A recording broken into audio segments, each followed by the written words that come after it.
as a consultant on one of the projects, when I was trying to understand the morphology of a settlement next to a protected monument, I was talking to the people in that particular settlement to try and understand the history of development.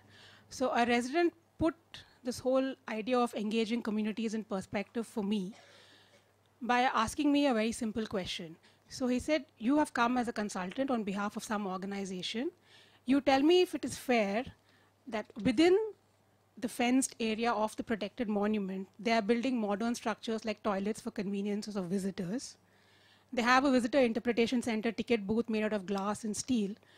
My house is outside the fenced area of the monument, but I am not permitted to build even a toilet. I am supposed to maintain the vernacular typology of my house because it's in keeping with the setting of the monument. So just to give you an introduction, so my work will be within conservation and heritage studies, looking at the theory and philosophy of conservation. In that, broadly, based on an understanding of how we identify, conserve, and manage sites as cultural heritage with a focus on world heritage. My fieldwork will be based at Hampi World Heritage Site. Why Hampi? In brief, mainly because it's so much in the news all the time. It's been looked at extensively from very different points of view. It's a complex site where there are different protection mechanisms at regional level, national level, international level, a lot of other politics at play at Hampi. And in general, there is a good understanding of Hampi from an art historical, archaeological, architectural perspective. But what are people's views on Hampi? So there is a gap on that. So that's where my study fits in, where I'm talking about, I want to look at the authorized discourse of Hampi as World Heritage Site. And by authorized discourse, that's not my word. It's been covered in scholarly work before, starting with Laura Jane Smith, in terms of protected sites in different countries tend to be of a monumental or a grand aesthetic. She even goes as far as to say they're also masculine in nature. So when I say authorized discourse, this is what I'm qualifying it as. And I want to understand, I'm saying possible impact again, because common sense tells us there will be an impact, but I don't know. As a scholar, I don't know. So possible impact of this authorized understanding of heritage on different stakeholders, particularly the communities resident in Hampi. And where does my work fit in is broadly, I mean, if you pick up a newspaper today or something, which you wouldn't have seen even 5-6 years ago maybe, there's a lot of coverage on heritage and need for conservation, different things like apathy to monuments, why is it not being looked after, there are debates about it, which is a very welcome change. But if you dig a little deeper, you can sort of isolate 4 themes around this. So one is that people need to be educated about heritage, which keeps coming up. A second theme that comes up is heritage is important for emotional reasons as well and not just historical reasons. A third theme that emerges is in order for heritage and conservation to be sustainable, it has to engage people. And the fourth theme relates to how typically the heritage authorities' approach in our country is apathetic, either apathetic to the site or apathetic to the people living around the site, right? So if we then try and unpick it even more, the common link across all these themes are people. And which is where practice sort of comes in between, because at the one end, we are supposed to take people's views on board, but at the other end, we are also supposed to educate them about heritage, right? So in a sense, it becomes contradictory. You're supposed to learn from and educate the same group of people, and quite often, these people are at the receiving end of particular policy decisions, okay? Like, for example, Hampi. So broadly, my work will try to, using Hampi as an example, try and address the current debates on relevance of cultural heritage. By cultural heritage, I'm qualifying, I mean what I call the authorized idea of cultural heritage. What is the future direction for cultural heritage and views from beyond Euro-American ones. And I will try and do this based on an understanding of the heritage idea, right? So here I'm making a difference. So it's not just monument or it's not just cultural landscape. I'm trying to understand what is the heritage idea for a group of people, its value and role among different stakeholders. And I will do this by trying to understand what are the changes which have been caused at a particular geographical and cultural context by the practice of heritage. I'm not getting into the details of this. I mean, I've covered all of this for presenting and defending my proposal, but broadly I've already reviewed the trajectory of cultural heritage internationally to its current focus on people, what are the debates in engaging with communities, is it truly participatory or not, what are people's views, and also what is the current situation in India with respect to cultural ideology and practice. So I'm just summarizing that for this presentation. So briefly, there is something called heritage. It exists.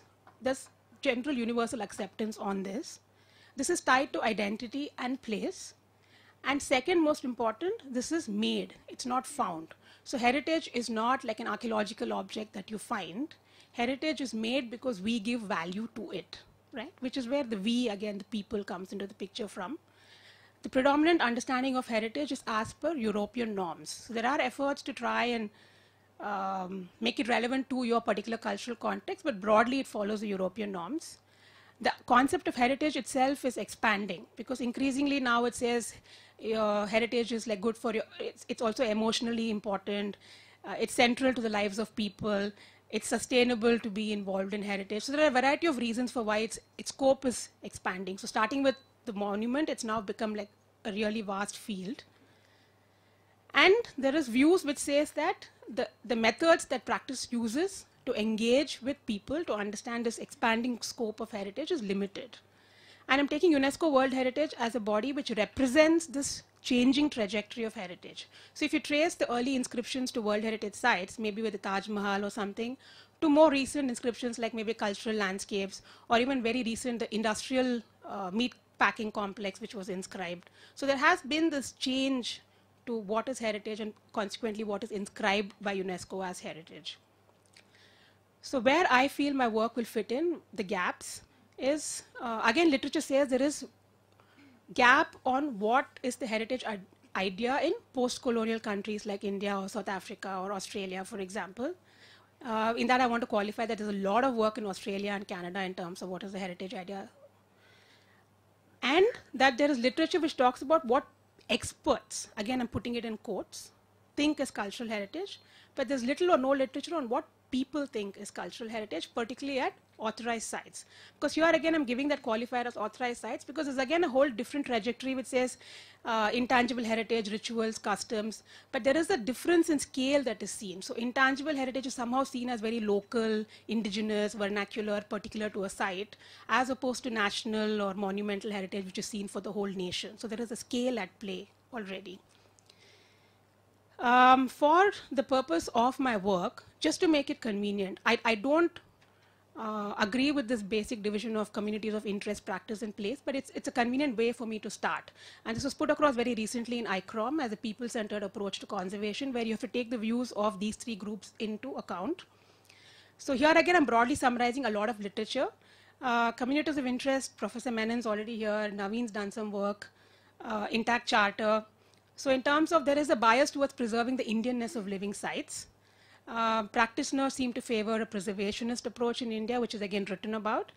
And communities of place, that is people who live around authorized sites, are kind of tangled between these different views.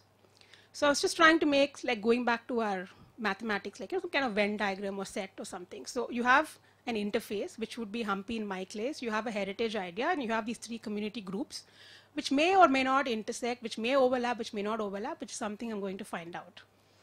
So this is broadly my research objectives. So communities of practice, how do they understand Hampi's heritage, right? So I'm going to be tracing its trajectory, colonial, art historical, architectural understanding of Hampi. So what is the imagery of Hampi according to practitioners of Hampi? The communities of place, so people living in and around Hampi, first of all, how do I define this group? And second, try and understand what they value about Hampi. Communities of interest, by which I mean those who are not employed in heritage, but who shape it. Like, for example, INTACH is one such huge example in India. And finally, the intersections of all these views. So which is where I have to thank INTACH for the grant, because my whole ambitious idea of fieldwork over 1 year, using an ethnographic approach of living in these villages in Hampi World Heritage Site would not have been possible without this grant. I would have had to limit my work. So my plan is over the next 1 year to live in these three main villages, Based on a broad understanding of the site, I'm qualifying Anegundi as a place where there is an obvious interface with communities of interest like INTACH-IIC chapter, for example. Hampi as a place where there's an obvious interface with authorities like ASI and state departments of archaeology. And Kamlapur as a historical town, which superficially seems like it hasn't been impacted. I don't know. I'll have to be there to find out more about it. And these are the kind of methods I'm proposing to use. Primary sources, secondary sources. So I've done a pilot now, based on which most of it seems to be possible. There is some, I mean, ASI is very happy to talk to me informally, but they have clearly told me so far I've not had a breakthrough, saying I can't quote anything they tell me in my work. They're happy to talk to me off record. It's still at that status.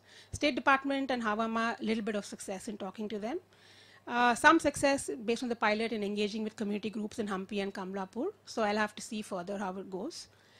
I'll just close with this. This is the last bit in terms of, like, who am I to suddenly come and talk about engaging with people? So I have some experience with a 3-year project which we did in working on living crafts of Hampi. So I already have some introductions with people there and I can talk to them. So my master's dissertation was what sites, whom for, who decides, exploring the role of community in conservation. So I'm trying to take that forward.